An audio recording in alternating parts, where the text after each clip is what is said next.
తెలంగాణలో కాంగ్రెస్ పార్టీ అధికారంలోకి వచ్చిన కాడికెళ్ళి అటు ప్రజలు ఇటు వాళ్ళ పార్టీ సొంత నేతలే అసంతృప్తిగా ఉన్న ముచ్చట మనకు తెలిసిందే నాయే. మనం తరచూ చూస్తున్న ముచ్చటే ఇది. 6 గ్యారెంటీలు అక్కడనే వాయే. వాళ్ళ మంత్రులకే కోపం ఉన్నది రేవంత్ సార్ మీద. నిన్నగాక మొన్న పార్టీకి వచ్చి సీఎం అయ్యిండు, మరి మేమేంది అని.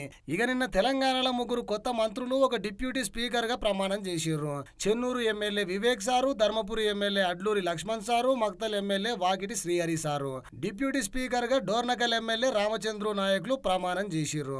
మరి ఈసారి ఖచ్చితంగా మంత్రి పదవి నాకు వస్తుంది అని 1000 కళ్ళతో ఎదురు చూస్తున్న మల్రెడ్డి రంగారెడ్డి సార్కు మళ్ళోసారి సురుకు పెట్టింది కాంగ్రెస్ అధిష్టానం. ఇక సార్ నారాజ్ అయ్యి ఎమ్మడే ప్రెస్ మీట్ పెట్టి ఏం మాట్లాడుతున్నాడో ఇనుర్రే.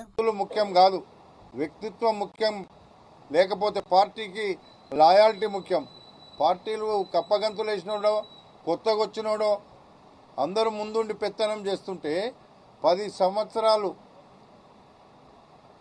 అక్కడ వేరే పార్టీ అధికారంలో ఉంటే కొట్లాడి తెచ్చుకున్నటువంటి కాంగ్రెస్ను మళ్ళా రేపు కార్యకర్తలు ఏమి ఉద్దేశంతో రేపు లోకల్ బాడీలు అడగాలని ఉట్టి వాళ్ళ ఆవేదన చెప్తుంటే మేము వాళ్ళని ఎట్లా రక్షించుకోవాలనేటువంటి బాధ తప్ప మాకే పదవులు కావాలని ఎప్పుడు అడగడం లేదు. రేపు వాళ్ళందరూ గెలవాలంటే మేమందరం ముందుండి గెలిపించుకోవాల్సినటువంటి అవసరం ఉంది. ఇన్నరా కొన్నేళ్లకెళ్లి పార్టీ జెండానే నమ్ముకొని పనిచేస్తున్నోళ్లకు పదవులు ఎందుకు ఇయ్యరు అని గరం అయ్యిండు సారు.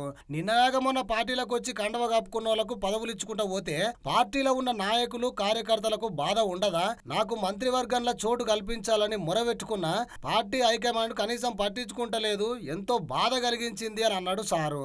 అరే ఇచ్చిన జిల్లాలకే 2-3 మంత్రి పదవులు ఇచ్చుడు వెనుక ఆంతర్యం ఏమిటో రాష్ట్ర అధినాయకత్వంతో పాటు అధిష్టానానికే తెలవాలని అటు రాహుల్ సార్కు ఇటు రేవంత్ సార్కు సురుకు పెట్టిండు మల్రెడ్డి సారు.